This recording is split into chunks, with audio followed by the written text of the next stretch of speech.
Hello S ನಮಸ್ಕಾರ. ನಾನು ಶಿವಮೊಗ್ಗ ವಿರೂಪಾಕ್ಷ ಮಾತನಾಡ್ತಾ ಇದ್ದೀನಿ. ಇವಾಗ ಗೃಹಲಕ್ಷ್ಮಿ ಯೋಜನೆ ಮಹಿಳೆಯರಿಗೆಲ್ಲ ಬರ್ತಾ ಇದೆ.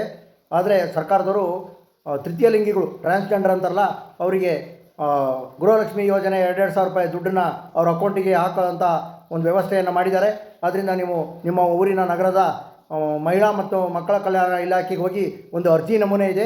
ಆ ಅರ್ಜಿ ನಮೂನೆಯನ್ನು ತಗೊಂಬಂದು ಅರ್ಜಿ ನಮೂನೆಯನ್ನು ತುಂಬಿ ನಿಮ್ಮದು ತೃತೀಯ ಲಿಂಗಿಗಳು ಅಂತೇಳಿ ID ಕಾರ್ಡ್ ಇರುತ್ತಲ್ಲ, ID card xerox, Aadhaar card xerox, bank passbook ಜೆರಾಕ್ಸನ್ನು ಎಲ್ಲದನ್ನು ತೊಗೊಂಡೋಗಿ ನೀವು ಮತ್ತೆ ಮಹಿಳಾ ಮತ್ತು ಮಕ್ಕಳ ಕಲ್ಯಾಣ ಇಲಾಖೆಯಲ್ಲೇ ಕೊಡಬೇಕು. ಕೊಟ್ಟರೆ DBT ಸಿಸ್ಟಮ್ ಮುಖಾಂತರ ನಿಮಗೆಲ್ಲ 2,000 ರೂಪಾಯಿ ಹಣ ಬರುತ್ತೆ. ಆಧಾರ್ KYC ಮಾಡಿಸಿದ್ದೀರಾ ನೋಡ್ಕೊಳ್ಳಿ. ಆಮೇಲೆ ಬ್ಯಾಂಕಲ್ಲಿ KYC ಆಗಿದೆ ನೋಡ್ಕೊಳ್ಳಿ.